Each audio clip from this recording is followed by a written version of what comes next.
오늘은 전국 지방 동시 선거가 있었습니다. 혹시 다 투표하셨습니까? 네. 선거가 치러지는 날이다 보니 우리 성도님들도 아마 저마다의 소신을 가지고 투표소에 다녀오셨을 줄 압니다. 선거철이 되면은 우리가 미디어나 일상에서 가장 많이 목격하는 장면들이 있죠. 바로 후보들의 공약 장면입니다. 저마다 내가 옳다 또는 우리의 선택이 정당하다라고 목소리를 높이는 그러한 모습들을 우리에게 보여줍니다. 내가 지지하고 바라보는 그 기준이 100% 맞다라고 확신하기에 그 기준에 부합하지 않는 상대방의 정황이나 선택은 너무나 쉽게 잘못된 것으로 단정짓고 또 날카로운 비판의 칼날을 세우곤 하지요. 이러한 모습이 과연 선거철이나 혹은 정치판에만 있는 것일까요? 우리의 일상 속에도 있습니다. 또 안타깝게도 사랑과 은혜가 넘쳐야 할 그러한 교회 공동체 안에서도 우리는 내가 옳다라는 그 확신 때문에 참 많은 마음의 칼을 갈며 살아갈 때가 많다는 것이죠. 내가 내 눈으로 똑똑히 보았고 내 귀로 직접 들었고 내가 알고 있으니 내 판단은 가장 정당하고 정확하다라고 믿고 확신할 때가 많습니다. 그 확신을 가지고 행동할 때 우리는 모르는 사이에 형제의 그 마음의 중심을 오해하기도 하고 그 생각을 단정 지어버리는 날카로운 판단의 칼이 우리의 마음속에 베려지기도 한다는 것입니다. 우리는 대장간에서 단련된 철제 칼만 무섭다고 생각합니다. 만지면 베어버리는 그런 날카로운 칼날을 가진 칼 말입니다. 그래서 진짜 무서운 칼은 사람의 마음에 있습니다. 그리고 그 마음을 표현하는 말에도 있지요. 그래서 시편 52편 2절에서는 이렇게 말씀합니다. 내 혀가 심한 악을 꾀하여 날카로운 삭도같이 간사를 행하는도다. 삭도가 칼이지요. 이러한 칼은 하나님의 영광을 위한다라는 종교적인 열심 뒤에 숨겨진 우리의 어떤 정죄의 시선 뒤에도 존재합니다. 건강한 교회와 올바른 신앙의 기준을 위해서라는 좋은 명분을 겉에 두른 채 내 좁은 기준으로 내 신앙 기준의 판단으로 형제를 심판의 법정에 세워두고는 내 멋대로 판결을 내려버립니다. 견고한 프레임을 씌울 때가 많다는 것입니다. 그래서 프랑스의 사상가이자 정치인이고 추기경이었던 리슐리에는 내게 세상에서 가장 정직한 사람이 쓴 글 중 단 6줄만 가져와라. 그러면 나는 그 속에서 그를 교수형에 처할 수 있는 단서를 찾아낼 수 있다라는 말을 남기기까지 했습니다. 무엇입니까? 상대방을 무너뜨리겠다고 작정하고 이 정죄의 돋보기를 들이대면 아무리 신실한 인생이라 할지라도 그 칼날을 피해 갈 수 없다라는 뜻입니다. 내가 정당하고 내가 옳다고 생각해도 상대방의 그 상황과 관계없이 상대방을 정죄한다는 것은 우리 안에 있는 그 날카로운 칼로 그의 심장을 찌르는 것과 같음을 우리는 기억할 수 있어야 한다는 것이죠. 오늘 우리가 마주하는 여호수아 22장의 말씀은 바로 이 정당해 보이는 언약적 열심이 어떻게 공동체를 그 내전의 위기로 몰고 갈 수 있는지를 보여주는 굉장히 엄중한 사건을 다루고 있습니다. 본문의 배경은 가나안 정복 전쟁이 무사히 끝난 참으로 아주 영광스럽고 평화로운 자리였습니다. 그 중에서 또 이 르우벤 지파, 갓 지파 그리고 므낫세 반 지파의 용사들은 요단강 동편에 있는 땅을 미리 분배받았음에도 불구하고 이 서편의 형제들을 위해서 요단강을 건너와 함께 가장 험한 최전선에서 7년 동안 목숨을 걸고 싸웠던 피를 흘렸던 용사들이었습니다. 이제 전쟁이 마치고 다시 요단강 동편으로 여호수아의 아주 따뜻한 축복을 받으며 고향으로 돌아갔습니다. 온 이스라엘은 오랜 전쟁 끝에 찾아온 안식과 기쁨으로 가득 차 있었습니다. 그들이 요단 강가 경계에 이르렀을 때 갑자기 예상치 못한 거대한 위기가 찾아옵니다. 이 동편 지파의 사람들이 요단강 언덕에 눈에 띄는 거대한 제단 하나를 쌓았습니다. 이 소식이 요단 서편 지파의 귀에 들리자마자 온 이스라엘의 공동체는 충격과 분노에 휩싸여서 곧바로 실로에 모여 전쟁을 선포하려 합니다. 상대방을 향한 칼을 꺼냅니다. 어제까지만 해도 전장에서 서로의 등 뒤를 지켜주며 피를 나누었던 전우들이 오늘 아침에는 서로를 향해 칼끝을 겨누는 비극적인 전쟁 직전의 상황으로 치달은 것입니다. 오늘 우리가 읽은 말씀은 5줄의 구절이었지만 오늘 설교의 말씀은 이러한 요단 동편 지파의 제단 사건 전체가 담긴 22장 10절부터 34절까지의 내용을 다 다루고자 합니다. 우리는 흔히 앞부분만 봤을 때는 서편 지파가 그저 성급하고 혈기가 가득해서 동편 지파를 향해 싸우려고 했다라고 생각하기가 쉽습니다. 그들의 분노 뒤에는 하나님의 언약을 수호하겠다라는 정당하고도 거룩한 열심이 있었습니다. 문제는 그 거룩한 열심이 형제의 중심을 보지 못하고 정죄의 칼이 되었다는 점입니다. 오늘 이 저녁 우리는 요단강가에 세워진 그 거대한 제단 앞으로 함께 천천히 걸어가 보고자 합니다. 그곳에서 형제를 향해 칼을 뽑아서 싸우려 했던 서편 지파의 그 분노와 제단을 쌓을 수밖에 없었던 동편 지파의 가슴 먹먹한 내용을 우리가 본문을 통해 가만히 들여다보며 우리 안에 숨겨진 그 날카로운 칼을 발견하고 그 칼을 거둘 수 있는 복된 은혜의 시간이 될 수 있기를 간절히 소망합니다. 첫 번째로 우리는 겉모습만 보고 형제의 마음을 쉽게 단정 짓지 말아야 합니다.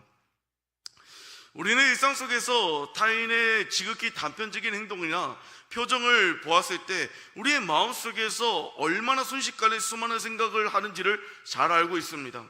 항상 생글생글 나를 보며 잘 웃던, 그렇게 인사하던 성도님이 어느 날 나의 인사를 받는 둥 마는 둥 휙 지나가 버립니다. 그 셀 모임에서 내가 나눔하는 시간에 셀원이 유독 질문을 지키며 나의 나눔에 반응하지 않습니다. 우리 내면에서는 이러한 상황에 맞추어서 즉각적인 추측과 판단이 작동하기 시작하지요. 아니, 저 집사님이 나한테 무슨 안 좋은 감정이 있나? 나한테 서운한 감정이 있으신가? 혹은 저 집사님이 저분이 나를 무시해서 저런 태도를 보이시는가? 라고 생각하면서 그분께 묻지도 않고 확인하지도 않은 채 우리 혼자만의 결론을 내리고는 우리 마음 가운데 칼을 꺼내서 쓱쓱 갈기 시작합니다. 두고 봐라, 나도 인사하지 않겠다. 상대방이 그날 마주해야 했던 고단한 삶의 정황이나 혹은 그 사람이 말 못할 개인적인 슬픔이 있었을지도 모른다라는 그러한 생각은 우리의 마음속에 쉽게 지어지죠. 내 시선과 내 기준이라는 이 재판 속에 타인을 세워두고는 성급하게 판결을 내려버리는 이 지독한 영적인 맹점은 오늘 본문에 등장하는 이스라엘의 서편 지파들에게도 고스란히 나타나고 있었습니다.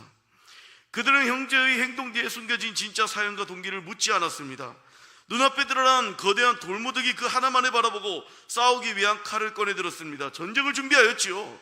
가나안 정복 전쟁을 함께 치르고 고향으로 돌아가던 이 요단 동편 지파의 사람들이 요단 강가에 이르러 제단을 쌓았습니다. 우리 본문 10절에 보면 제단의 외형을 묘사하고 있습니다. 우리 함께 읽어볼까요? 10절입니다. 시작. 르벤 자손과 갓 자손과 므낫세 반 지파가 언덕가에 이르자 거기서 요단가에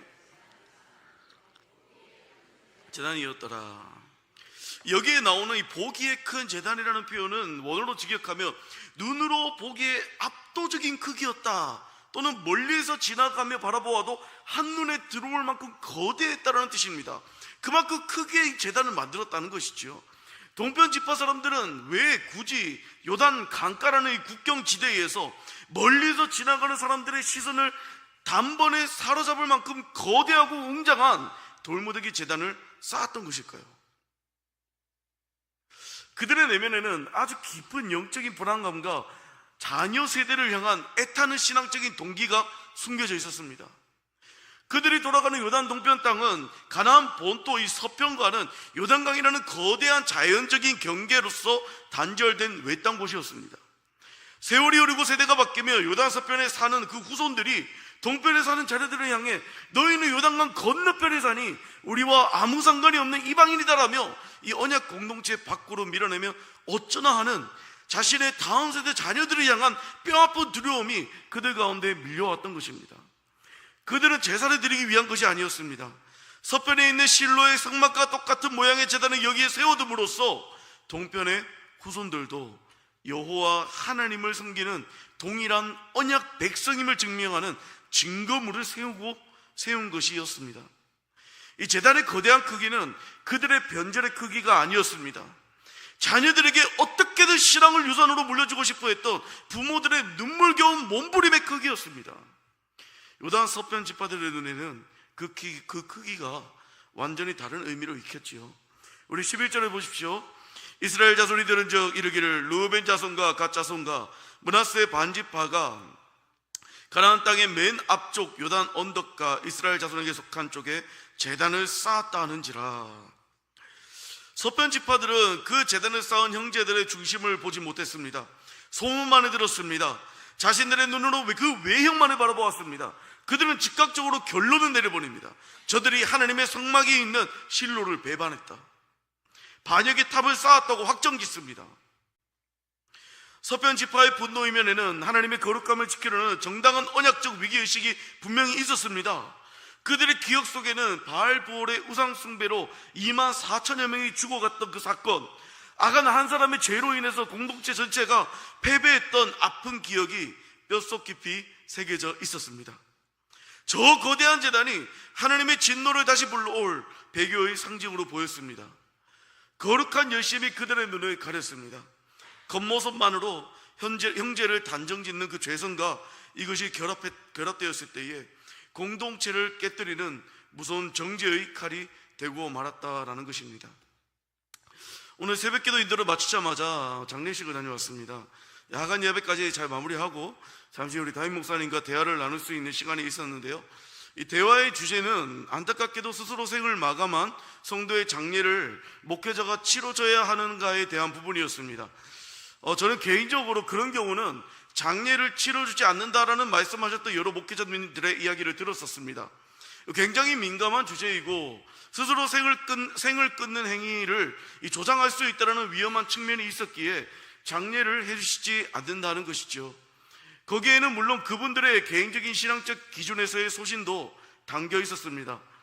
나쁘지 않다 생각했습니다.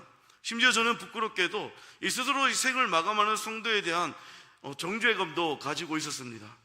그리스도인이 어떻게 스스로 생을 마감할 수 있는가? 그러나 오늘 대화 가운데 담임 목사님께서 명확하게 말씀해 주셨습니다. 유가족들이 원한다면 장례를 해줘야 한다라고 말입니다. 내 개인적인 신앙적 기준과 거룩을 수호해야 한다는 명목으로 놓쳐서는 안 되는 것, 결코 놓쳐서는 안 되어야 할 것, 바로 남겨진 유가족들의 그 찢겨진 가슴과 그 가정에 감당할 수 없는 비극을 목회자들은 바라보아야 한다는 것이죠. 영적 순결을 지킨다는 명분으로 그 유가족의 허물어지는 심장에 날카로운 정죄의 칼을 꽂는 우를 범해서는 안 된다는 것입니다. 그들을 2번 죽이는 것이죠. 그 대화 중에 제 마음에 굉장히 큰 울림이 있었습니다. 아, 그렇구나. 사람을 생각하고 영혼을 생각하는 것은 그런 것이구나. 물론 제가 앞서서 말씀드렸던 그 목회자분들의 기준이 틀렸다라는 것을 이야기하고자 하는 것이 아닙니다. 그러나 우리는 생각해 보아야 합니다. 거룩을 향했던 나의 열심이 어쩌면 내 주위에 있는 형제를 외롭게 만들고 내가 속한 이 믿음의 공동체를 정죄의 도가니로 몰아넣는 칼이 되지도 않았는지를 정직하게 돌아볼 수 있어야 합니다. 우리 구주 예수 그리스도께서는 이 땅에 계실 때 결코 외모로 사람을 취하지 않으셨습니다. 정죄하지 않으셨습니다. 모두가 욕하던 그 삭개오를 불러주시고 그의 이름을 불러주시며 그의 집에 들어가 함께 유하셨습니다. 가늠하다 잡힌 여인을 모두가 정죄하며 돌로 치려 할 때에 예수님은 오히려 용서하시고 정죄하지 않으셨습니다. 사람의 외형을 넘어 중심을 보시는 하나님의 사랑을 몸소 실천하신 것입니다. 오늘 우리가 누군가를 향해 품고 있는 그 확신에 찬 판단은 정말 정당한 것일까요? 혹시 요단 서편 지파들처럼 형제가 흘린 그 눈물의 재단을 하나님을 향한 반역의 탑으로 오해하고 있지는 않으십니까? 영적 분별이라는 이름 뒤에 숨겨진 나의 성급한 정죄, 나의 성급한 판단, 우리는 멈추어야 합니다. 거룩한 열심이라는 껍질을 벗겨내면 그 안에는 내가 타인보다 우월하다는 것을 증명하고 싶어하는 지독한 자기의가 숨겨져 있을 때가 너무나도 많습니다. 내 눈에 정당함을 내려놓고 주님의 시선으로 내 주위에 있는 형제들과 자매들, 우리 믿음의 공동체원들, 우리 지체들을 바라볼 때 비로소 우리의 마음 가운데 있는 교만과 오해의 장막이 걷히고 참된 화평과 복음의 역사가 시작됨을 기억할 수 있기를 간절히 소망합니다. 2번째로 우리는 비난의 칼을 거두고 서로의 진짜 이야기에 귀를 기울여야 합니다. 공동체 안에서 갈등이 일어날 때에 우리는 너무나 쉽게 극단적인 태도를 취할 때가 많습니다. 갈등이 두려워서 문제를 무조건 덮어두고 좋은 게 좋은 거지 라며 타협하는 거짓된 평화도 있습니다. 그것보다 더 무서운 것은 사실을 확인하기도 전에 내 기준과 내 정당함을 앞세워 상대를 무자비하게 몰아붙이는, 그리고 휘두르는 비난의 칼이 있습니다. 신앙이 성숙한 태도가 아닙니다. 금방이라도 시작될 것 같은 전쟁 위기 속에서 서편 지파가 군대를 움직이기 전 요단 동편 지파에게 조사단을 파견합니다. 대제사장 엘르아살의 아들 비느하스와 각 지파를 대표하는 10명의 지도자가 이 요단 동편 지파를 찾아갔습니다. 우리는 이들이 평화로운 대화를 하러 갔다라고 생각하기 쉽습니다. 이들의 방문은 부드러운 소통이 아니라 무시무시한 최후 통첩이었죠. 본문 16절을 보면 비느하스가 동편 지파를 만나자마자 쏟아놓은 첫 마디가 있습니다. 우리 16절 말씀을 같이 읽어볼까요? 16절입니다. 시작.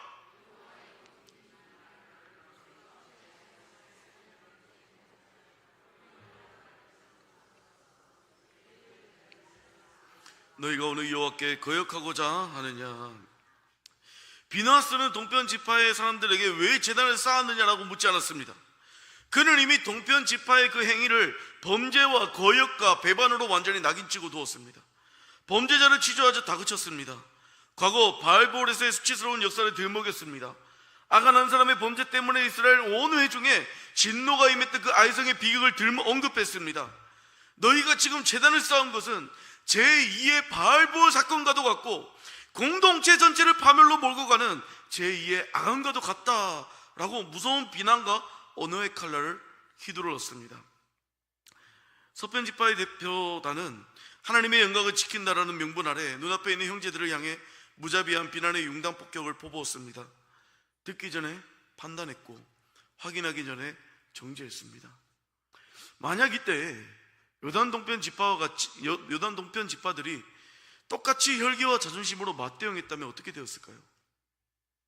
아니, 우리가 지난 7년 동안 우리의 땅이 이미 주어졌음에도 불구하고 당신들을 위해 목숨을 걸고 싸워준 대가가 고작 이것입니까? 우리를 악과 같은 더러운 범죄자로 취급합니까? 손에 든 칼을 맞부딪히기 시작했다면 이스라엘은 그날로 아마 피비린내 나는 동족 상잔의 비극을 맞이했을 것입니다. 그러나 21절 이하를 보면 동편 지파 사람들은 비느하스의 이러한 거친 독설과 비난 앞에 감정적으로 대응하지 않았습니다. 그들은 오히려 무릎을 꿇는 심정으로서 자신들의 중심에 있는 진짜 얘기를 쏟아내기 시작합니다. 여러분들 22절부터 29절까지의 그 동편 지파 해명의 내용을 읽어보시며 그들의 입장에서 그 내용을 읽어보시며 참 가슴이 먹먹하게 느껴집니다. 특히 22절에서는 이렇게 고백하죠. 전능하신 하나님 여호와, 전능하신 자 하나님 여호와께서 하시나니. 하나님의 이름을 두 번이나 부르며 반복하며 시작하던 그들의 모습에는 어떤 배교나 우상 숭배의 의도가 단 한 조각도 없음을 나타내 보여주고 있습니다. 제가 앞선 대지에서 말씀드렸던 대로 이 동편 지파는 웅장하게 크게 쌓아올린 그 제단을 가리켜서 제단을 지내기 위한 제사를 지내기 위한 그 초소가 아니라고 해명합니다. 27절과 28절 말씀을 보면 그 제단은 오직 그들의 후손들을 위한 증거물일 뿐이었습니다. 후손들이 요단강이라는 그 경계선 때문에 실로의 성막으로부터 소외당하지 않도록 우리도 여호와께 속한 백성임을 보여주기 위한 눈물의 이정표가 바로 이 제단이었습니다.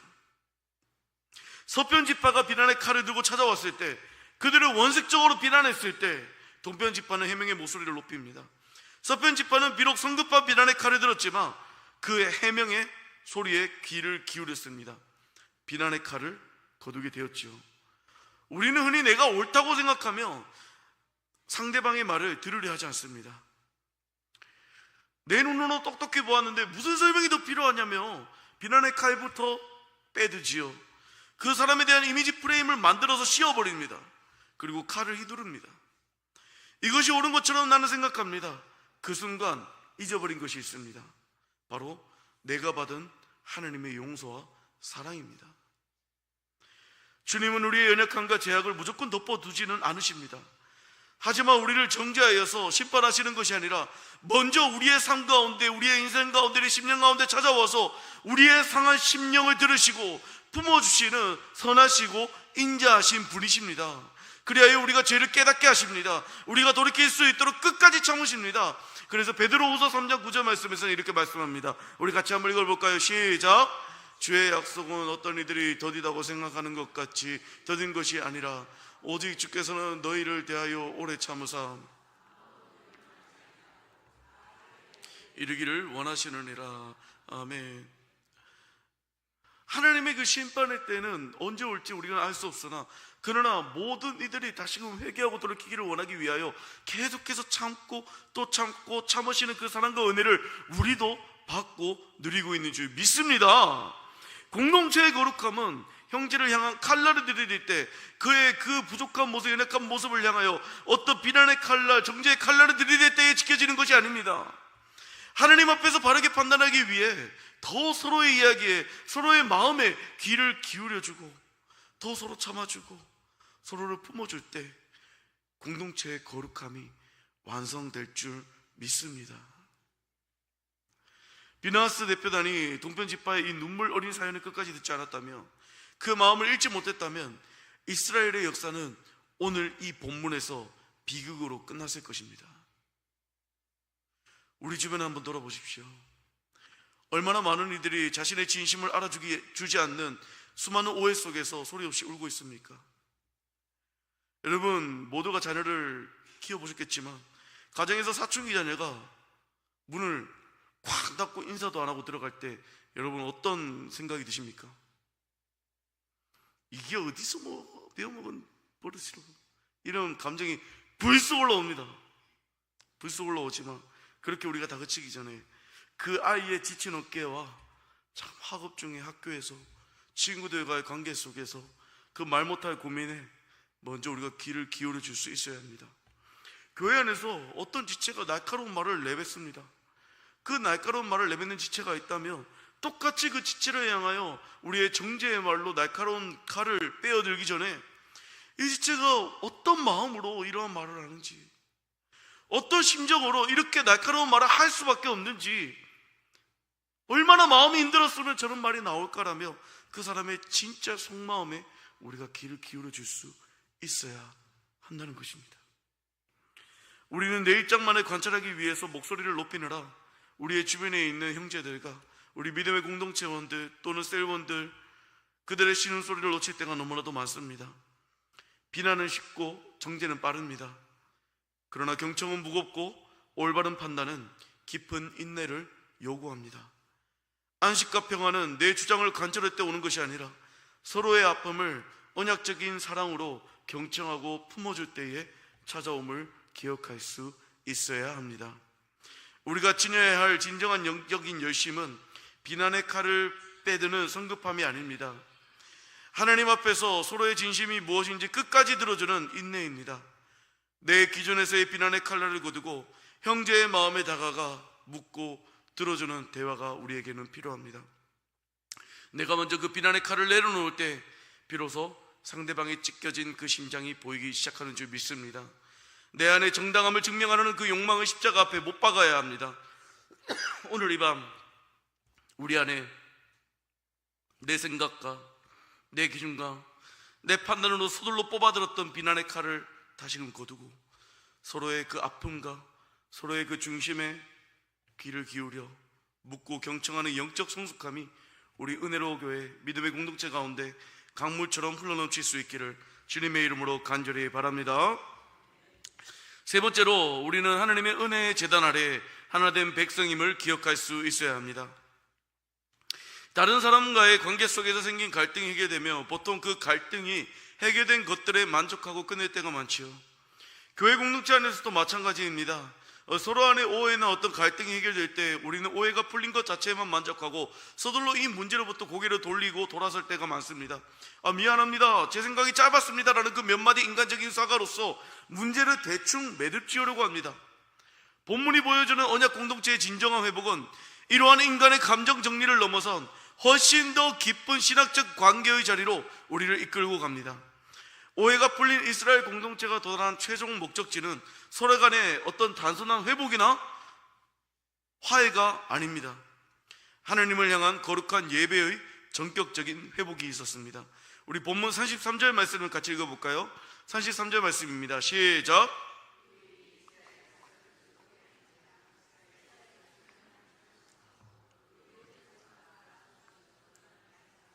싸워 그것을 멸하자는 말을 하지 아니하였더라.